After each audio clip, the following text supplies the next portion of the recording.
Opa, e aí pessoal, tudo bom? Na aula de hoje a gente vai começar a trabalhar com um banco de dados para salvar ali os registros que a gente está cadastrando de uma forma persistente. Porque hoje quando a gente salva, esse registro ele fica ali por pouco tempo, e aí a gente mata a aplicação e ele já some, beleza? Para começar aqui, eu já deixei algumas coisas prontas só para a gente tá ganhando um pouquinho de tempo, tá? Então, ó, até corrigir aqui o nome. Mas eu deixei um arquivo que ele vai estar dentro aqui, ó. Tem a pasta do nosso projeto, né, que é a pasta agenda ali. Dentro de úteis ele tem um arquivo, tem uma pasta Docker e dentro tem um arquivo Docker Compose. Esse é um arquivinho que trabalha junto com o Docker para a gente, por exemplo, assim, tá conseguindo criar os containers de uma forma um pouco mais prática, sem ter que ficar digitando toda hora. Eu poderia ter tipo vários containers aqui se comunicando junto. Então, nele, eu vou estar criando um novo serviço, que é tipo como se fosse um novo container, que vai ser um DB. A imagem, ele vai usar a imagem do Postgres, tá? Que é o banco de dados que a gente vai usar. Não vai reiniciar sozinho. E aqui eu estou definindo algumas variáveis de ambiente que esse container do Postgres permite para a gente, que é o nome do usuário do nosso banco de dados, o password e o nome do banco de dados mesmo. Aí a porta que o Postgres trabalha é a 5432. E aí eu estou expondo a 5432 aqui também para a gente estar trabalhando com ele. Aqui, como eu já tenho ele rodando, tá? Eu tinha feito alguns testes, ele já está aqui para atualizar. Mas aqui a gente pode só clicar aqui, ó, qualquer coisa para vocês, que daí o próprio IntelliJ ele já vai fazer a execução lá do container para a gente, beleza? Se vir aqui ó, no terminal, vou dar um docker ps, ó, docker ps, ó, já está falando aqui que ele está executando, beleza? E aí, esses arquivos, se vocês não estiverem baixando todo o projeto ou coisa do tipo, eu já subi eles lá no GitHub, tá? Antes mesmo aqui de começar a aula. Tá na branch aula 23. E aí a gente tem aqui, ó, dentro de utils, docker, tem um arquivo lá do Docker Compose, beleza? Se vocês quiserem copiar. Uma outra coisa que daí eu já deixei pronto também é a configuração do banco de dados aqui para o Spring, tá? Ó, se eu vier aqui em Resources, tem o Application Properties, aqui está a nossa conexão lá com o banco de dados, JDBC, PostgreSQL, essa daqui é a URL de conexão, beleza? Ó, localhost, porque local, né? A porta 5432 e o banco de dados. Nome do usuário root, password, example. E aqui tem algumas outras configurações que é tipo assim, para mostrar o SQL, para deixar ele formatadinho. E aqui é uma coisa do JPA, para ele criar as tabelas automáticas ali para a gente, tá? Por enquanto, para a gente não precisar se preocupar com isso. Como eu imagino que boa parte de vocês ainda não teve nenhum contato com o banco de dados. Esse arquivo aqui também já está aqui no GitHub. Ó, vou vir aqui na nossa agenda, tá? Branch aula 23, tá? Se for lá na main, por enquanto ainda não tem, pode ter nas outras. Ó, ele está dentro de source. Aí a gente tem main, resources, tá? De recursos, application properties. Aqui é esse arquivo que eu estou mostrando para vocês.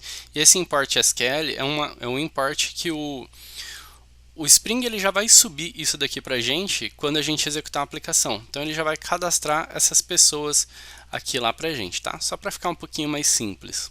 Dando continuidade na aula, agora começando lá com a parte lá do JPA, mesmo que a gente tem que se comunicar. O que acontece aqui? A gente tem nossa aplicação e o nosso serviço hoje, ele está ficando responsável aqui por salvar essas pessoas. Ele tem como se fosse um repositóriozinho aqui, tá, de pessoas, mas é um mapa, isso daqui é em memória. Então, para eu começar a trabalhar com o banco de dados aqui, eu tenho que ir lá no Spring Initializer. Deixa eu só acessar aqui rapidinho. Vim aqui no Spring Initializer, tá? start.spring.io. Vou colocar Java, Maven, tá? Porque o nosso projeto é Maven. A versão aqui não importa muito pra gente, nem a versão do Java, tá? Mas eu vou configurar só para ficar mais simples pra gente. As dependências que eu quero utilizar aqui agora, eu vou utilizar um banco de dados Postgres. Então eu tenho que pegar o driver do Postgres, que é como o banco, como a aplicação consegue se comunicar com o banco, beleza? E uma outra dependência que é bem utilizado é o Spring Data JPA. A gente tem o Data JPA e tem o JDBC, tá? São duas formas de a gente se conectar diferentes ali. Eu vou utilizar o JPA porque é um pouquinho mais simples aqui para a gente no começo. Feito isso, eu vou clicar aqui em Explore, só para a gente ver as dependências, ficar fácil aqui para a gente pegar. E aí, ó, eu vou selecionar elas aqui, ó, o Postgres e o DataJPA. Beleza. Feito isso, vou vir aqui no Spring, vou lá no nosso pom.xml, que é onde a gente gerencia as nossas dependências, né? E eu vou colocar logo aqui embaixo, ó. Aqui eu estou separando para as dependências de testes, apesar da gente não ter, mas está aqui embaixo. Feito isso, eu vou clicar nesse Mzinho aqui, ó, para ele carregar essas dependências, mas pode ser que para vocês carregue automático, tá? Depende de configuração do IntelliJ. Ó, tá processando as dependências. Beleza. Agora, ó, ele já carregou todas as dependências ali que a gente precisava. O que é que eu tenho que fazer aqui agora? Eu tenho que definir como que isso vai ser salvo no banco de dados. Eu tenho que definir mais ou menos como que vai ser a tabela. E aí, no JPA, a gente trabalha com entidades. Então, eu vou meio que acabar bagunçando um pouco o que a gente fez na aula anterior. Porque na aula anterior, a gente separou a camada HTTP da camada de aplicação, né? Deixa eu só mostrar aqui para vocês de novo. Ó, o que a gente fez? A gente separou a nossa aplicação aqui, ó, da camada web, beleza? Só que agora a gente vai trabalhar com a parte de persistência dos dados, a gente vai persistir. Então aqui é uma parte que, ó, é de saída da nossa aplicação. Acaba pegando dados lá da persistência também. Só que o que eu vou fazer por enquanto? Eu vou poluir um pouco aqui a nossa aplicação com coisas da persistência, porque apesar de não ser o recomendado aqui, é bem utilizado hoje nas empresas dessa forma, tá? Acaba misturando ali a entidade com um pouco de coisas lá da aplicação. Então, para fazer isso, vou vir aqui no IntelliJ e essa classe que eu tinha definido aqui como uma pessoa, eu vou colocar uma anotação de entity aqui, ó. E aí ele tá vindo aqui, ó, do Jakarta Persistence, beleza? Outras versões antes, acho que se não me engano, vinha do Javax Persistence, se não me engano. Aqui eu defini que, ó, a pessoa é uma entidade. E essa pessoa, ela também tem uma tabela. Então, eu vou definir aqui, ó, que vai ter uma tabela. E aí, o nome dessa tabela, eu coloco o name, vai se chamar users, tá? Tá aqui, eu vou colocar no plural. E users, porque user é uma palavra reservada ali do banco de dados também, se não me engano, beleza? Então, isso daqui eu já defini que pessoa é uma entidade. Agora, eu tenho que definir algumas coisas também para passar lá para o nosso Spring, para ele estar criando essa tabela para a gente, sobre essa tabela. Algumas configurações. Então, uma delas é que eu quero falar que o ID é do tipo ID, tá vendo? Ó? Aí eu vou anotar esse cara.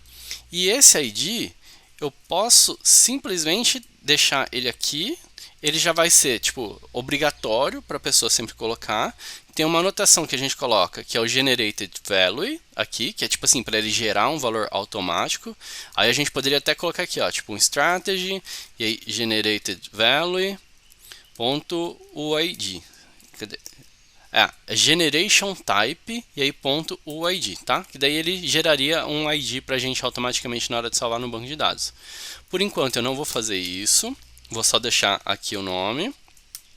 Aí a coluna do nome. Nome é uma coluna obrigatória para a gente, né? Então a gente tem que vir aqui, ó, column.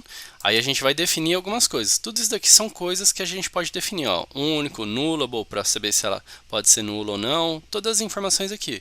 Eu vou colocar aqui nullable é igual a false. Isso daqui não pode ficar vazio. Mesma coisa a idade e mesma coisa o telefone. Nenhuma dessas informações aqui pode ficar vazia, beleza? Só que isso daqui para a gente ainda não vai funcionar completamente. Por quê? O JPA, para trabalhar, ele precisa de um construtor vazio. Aqui a gente tem o nosso construtor, ó, que ele já tem as informações aqui recebendo parâmetro, e quando a gente faz isso, a gente perde acesso àquele construtor padrão. Então a gente tem que criar ele de novo. Eu vou criar aqui, ó, vou dar um Alt Insert, construtor, vou clicar aqui, ó, Select None, que eu não quero nada aqui, e vou dar um OK. Opa, ainda acabou pegando o ID. Deixa eu só remover. Beleza. E aqui, ao invés de public, eu vou mudar ele, o acesso dele para protected, tá? Só para não permitir que as pessoas acessem esse construtor de fora. Eu vou deixar até um comentário aqui, que é uma boa prática, só falando somente para JPA, ok? E aqui, feito isso, eu defini já uma entidade. E aí, como já está dentro dos pacotes aqui certinho, o Spring já está olhando para essa entidade. E eu vou até renomear aqui, ó, agora o nome desse pacote model para entity, tá? Entity porque a gente está seguindo o nome tudo em inglês, tá vendo? Service, Reception, Entity, Controller. Vou reexecutar a minha aplicação agora. Ó, vou selecionar, acho que aqui não tá. Vou selecionar para aqui, ó, Agenda Application, vou vir e vou reexecutar. Ó, deu um errinho aqui na hora de executar. Deixa eu ver por que ele deu esse errinho. Ah, tá, ó. Aqui, lembra que eu tinha comentado que a gente tinha aquele arquivo import? Ele está importando como pessoas. Só que aqui, ó, eu não sei por que eu estava com users na cabeça, mas eu coloquei o nome da tabela de users. Ele tem que ser pessoas aqui, tá? Que é seguindo o que a gente tem aqui no nosso import. Eu vou executar de novo. Apesar de tudo, subiu a aplicação, tá? Rodou, mas ele não conseguiu executar lá. Então, eu vou matar e eu vou executar de novo. Ó, ele subiu a aplicação agora, e aí só para eu mostrar ali mais ou menos o que aconteceu, enquanto ele estava subindo a aplicação, ele começa a subir tudo, né? E aí, como a gente tem essa configuração aqui, ó, do create drop, o que ele faz? Ele vai, antes de subir, ele vai começar a fazer algumas configurações lá no banco de dados para a gente. Então, isso daqui, ó, é um negócio que foi executado. Isso daqui é um outro.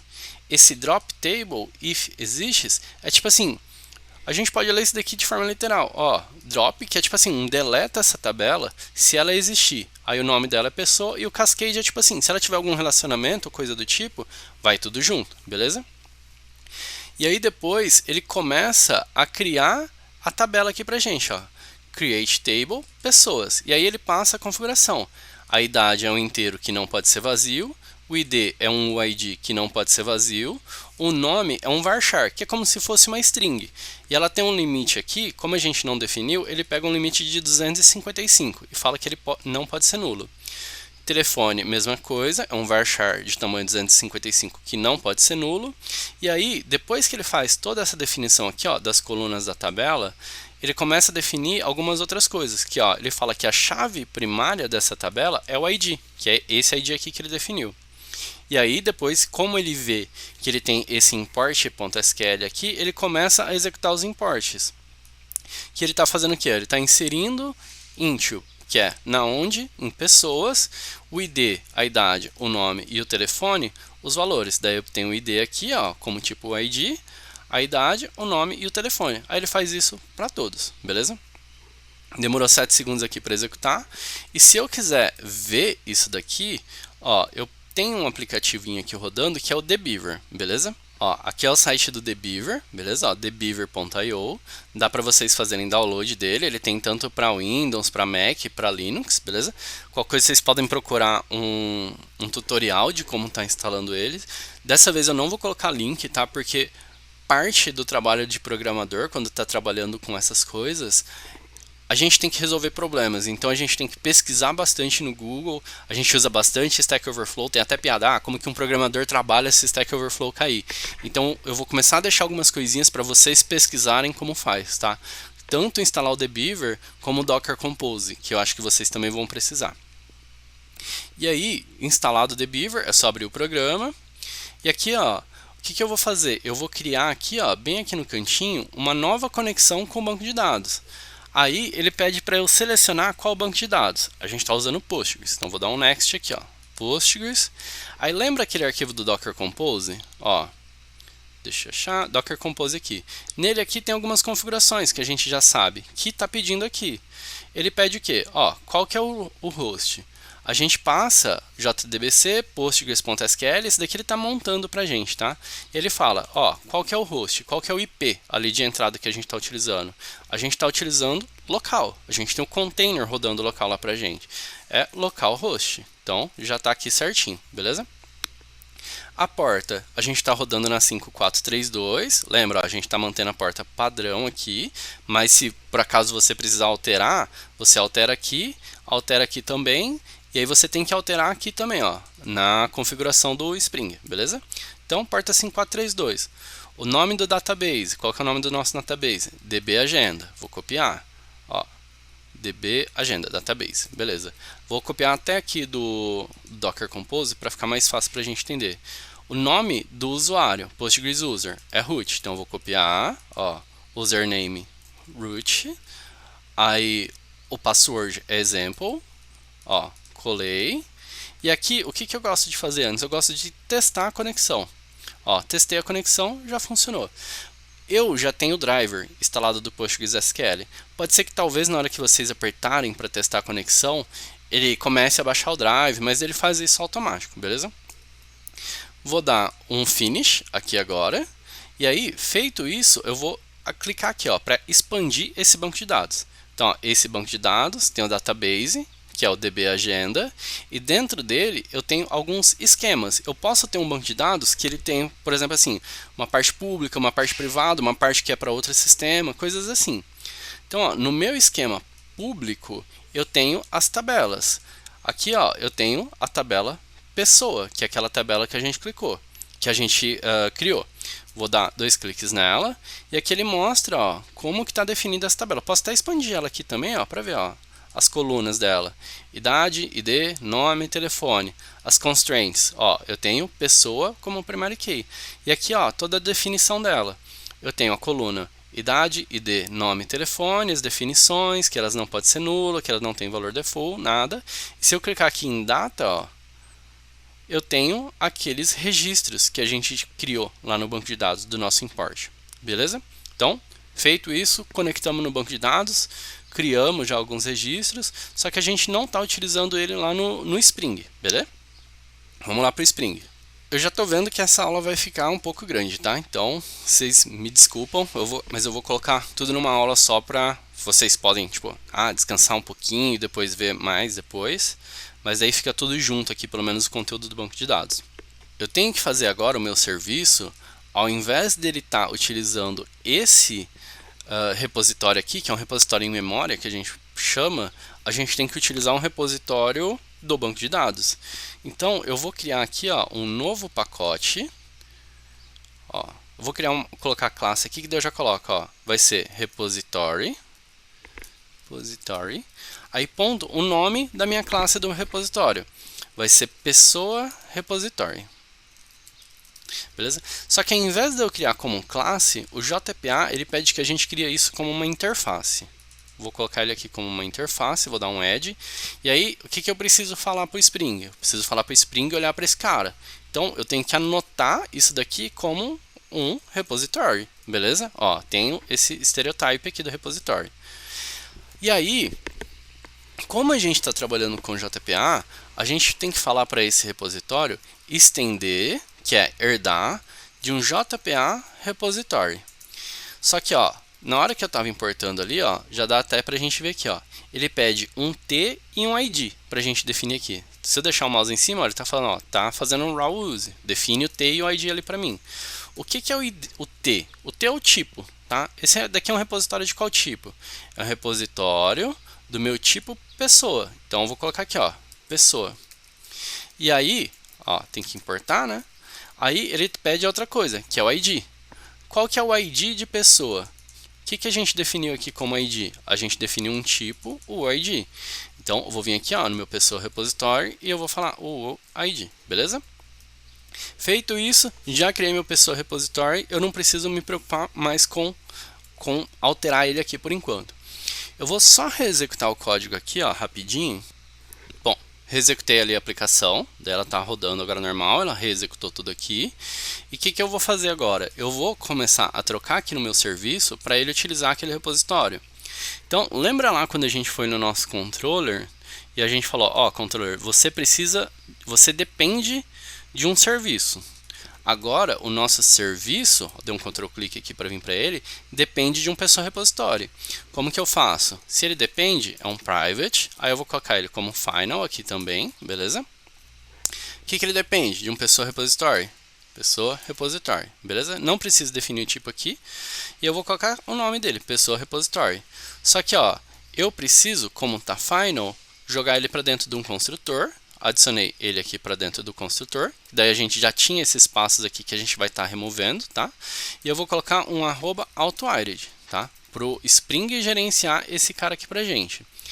Feito isso, ó, essas pessoas que a gente cadastrava aqui antes, eu não preciso mais cadastrar, porque eu vou olhar para as pessoas do meu banco de dados. Já vou até remover para garantir que ele não deu problema. E eu tenho que atualizar todo lugar que eu utilizava esse pessoas cadastradas map para ele passar a usar meu pessoa repository. Ele está até cinzinho aqui, ó, porque eu defino ele aqui, eu passo um valor para ele, mas eu não uso em lugar nenhum. Então, eu vou apertar o Shift Delete aqui para apagar aquela linha e todo lugar começa a dar problema agora, onde aquilo era utilizado. Por quê? Eu tenho que utilizar meu pessoal repository. Então, como que eu faço para salvar alguma coisa, para cadastrar uma pessoa lá no meu banco de dados? Eu vou chamar o meu pessoa repository, que é o cara que cuida do meu banco de dados, ponto save, ó. E aí eu vou passar o quê? Eu vou passar o que eu quero salvar. Eu vou passar a pessoa. Por que eu vou passar a pessoa aqui? Por que ele aceita aqui como pessoa? Porque aqui no meu pessoa repository eu defini que ele é do tipo pessoa, beleza? Aí eu venho aqui, ó, e eu posso deletar essa linha. E ele está fazendo a mesma coisa que fazia lá antes, tranquilo? Só que daí tem um negócio estranho. Por que eu tenho pessoa repository.save aqui? E aí, se eu vier aqui na minha interface do pessoa repository, eu não tenho nada definido aqui. O nosso JPA repository, ele já tem algumas implementações que ele faz ali meio que por trás pra gente, tá vendo? Ó, tem vários métodos que ele tem lá que ele trabalha com isso daqui. Então ele vai, o JPA, ele estende de outras classes, ó, também, que eles se viram com a implementação disso pra gente. Então, isso daqui pra gente é meio que uma mão na roda. A gente não precisa ficar escrevendo os métodos aqui, um a um, que a gente precisa. E aí ele tem aquele crudezinho básico lá pra gente, tá? As operações básicas. Por exemplo aqui, uma outra operação que a gente tinha era o pega todos. O nosso pega todos retornava um mapa, porque naquele momento trabalhar com mapa fazia mais sentido. Só que agora a gente trabalha com repositório mesmo. Então, talvez faça sentido a gente alterar isso daqui. O nosso pega todos, vamos pegar todos do pessoa repository. Então, pessoa repository, como que a gente vai pegar todos? É find all, tá?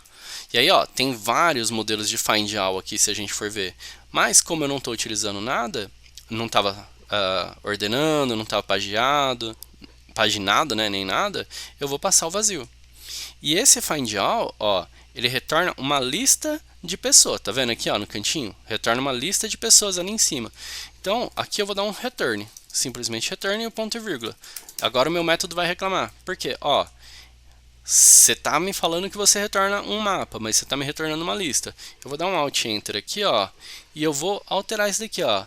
Faça pega todos, retornar, aqui, ó, uma lista de pessoa, Selecionei.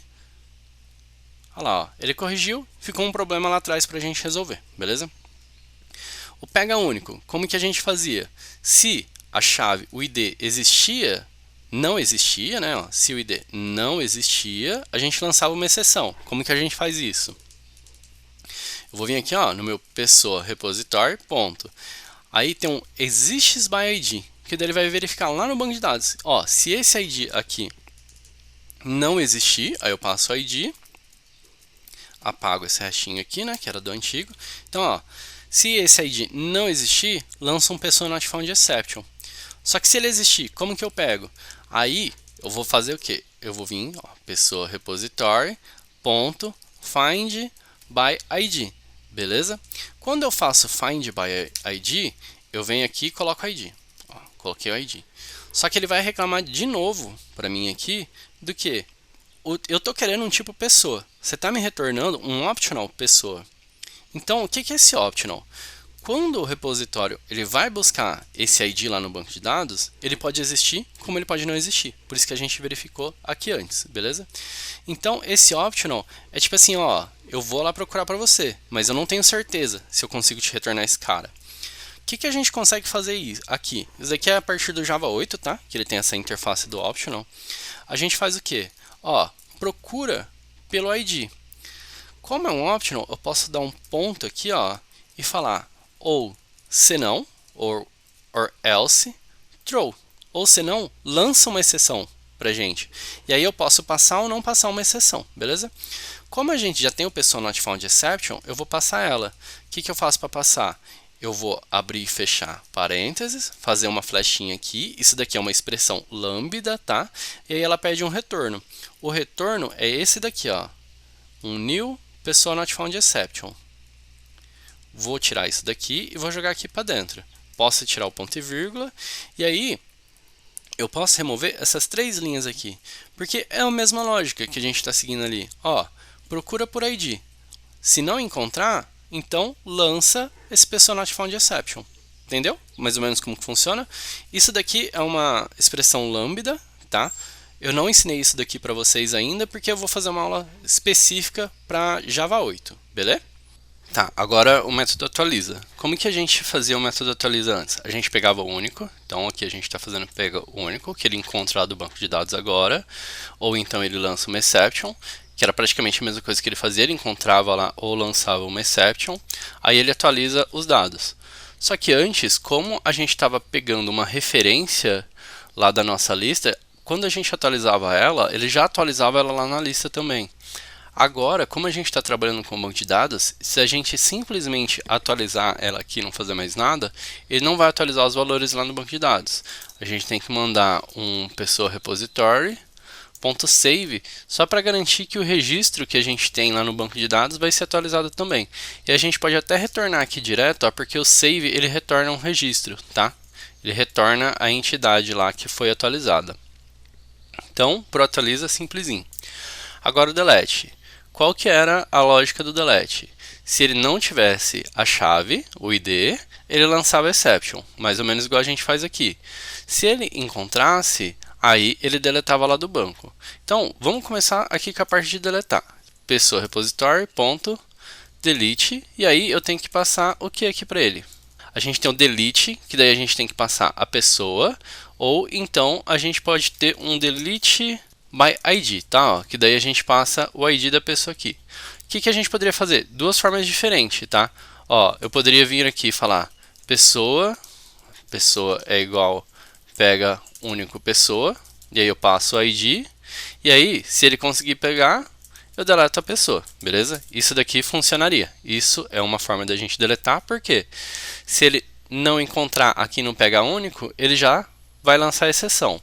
Uma outra forma da gente fazer, usando o delete by ID, é se pessoa repository exists by ID, ó, se existir pelo ID, daí eu passo o ID, só que eu vou inverter essa condição. Agora, se essa pessoa não existe por ID, aí eu lanço uma exception. Qual que é essa exception? Essa daqui da pessoa não encontrada.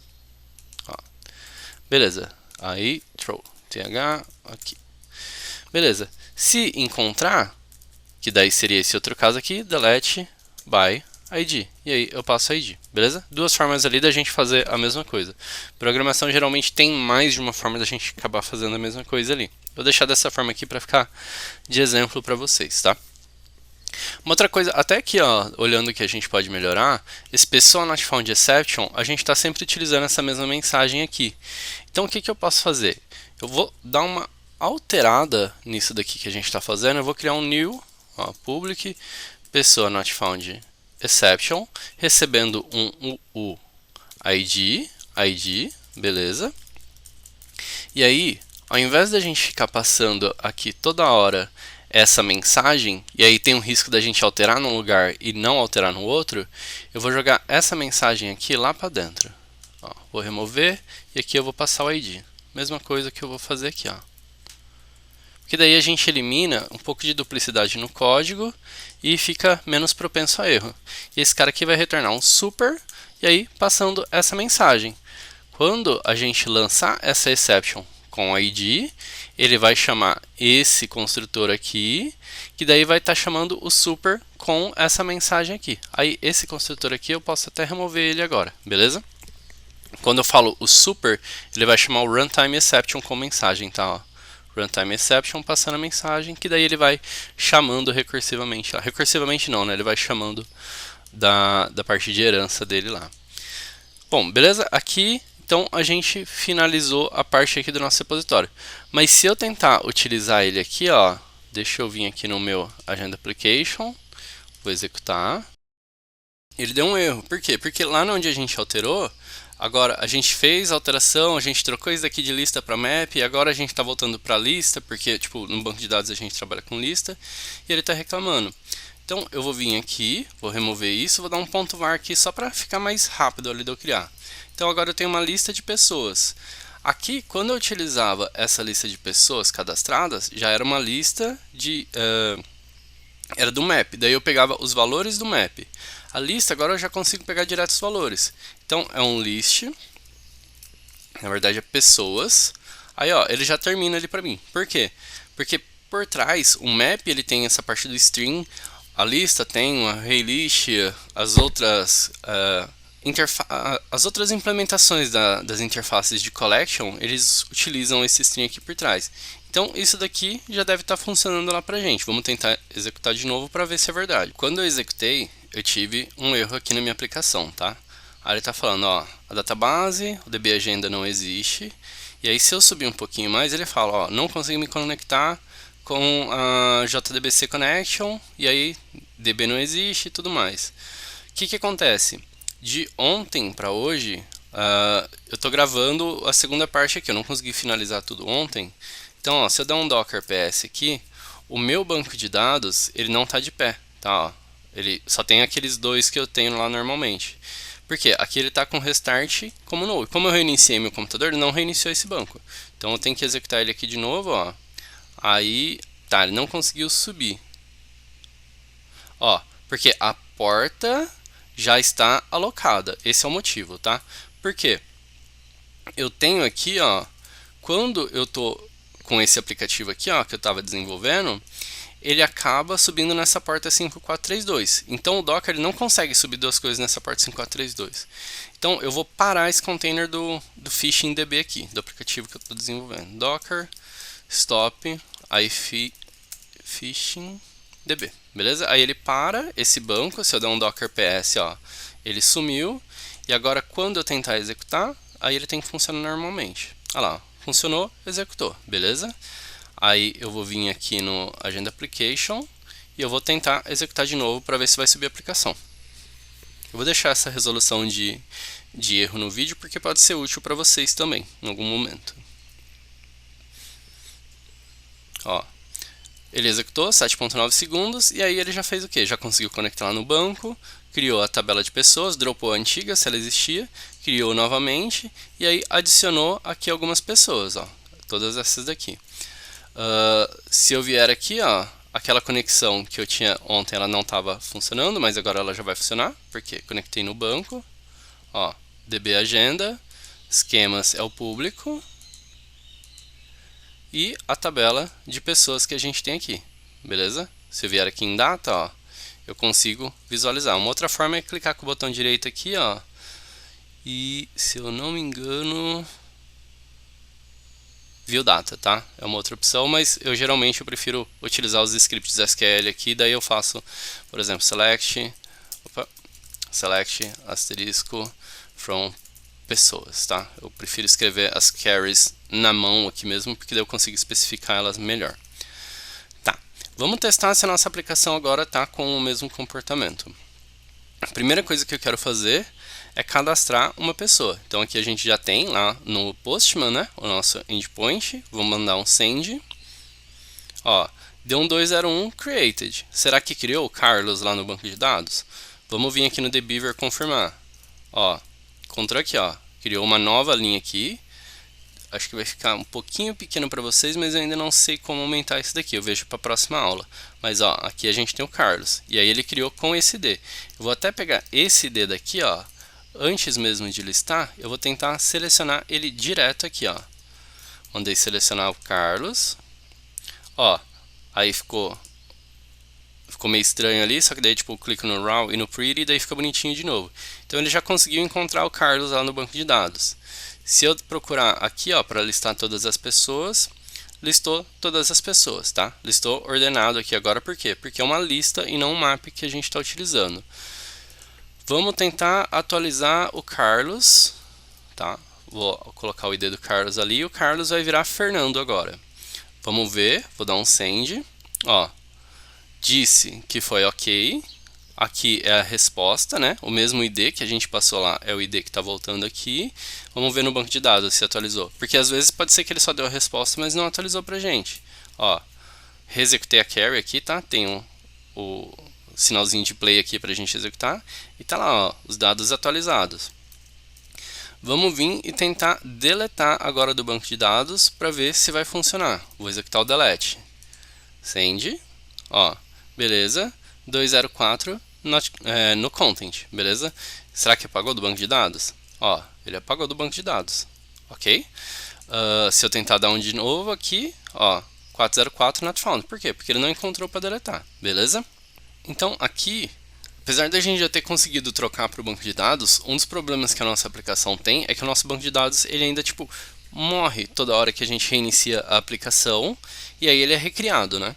Se a gente quiser manter isso daqui de uma forma um pouquinho mais persistente, uma das coisas que a gente pode mudar é esse creation aqui para ele ficar update, tá?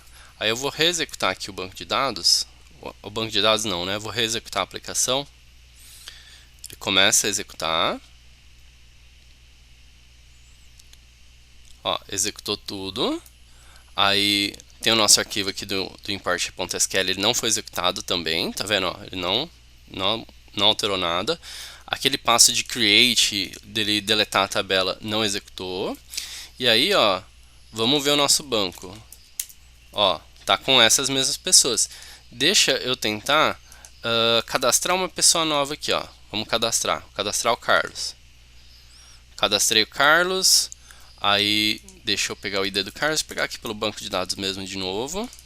Ó, selecionar aqui o Carlos. Vou buscar por ele. Encontrou o Carlos por esse ID. Vou reiniciar minha aplicação. Será que o Carlos vai estar lá ainda? Ó, matei, reinicio. Ó, iniciou, ele não inseriu ninguém novo, não fez o create delete. No banco de dados, ó, quando eu mando consultar, eu estou usando um atalho aqui que é o Ctrl Enter, tá? Ó, o Carlos ainda está aqui, e se eu vier aqui, ó, pesquisar, o Carlos ainda existe.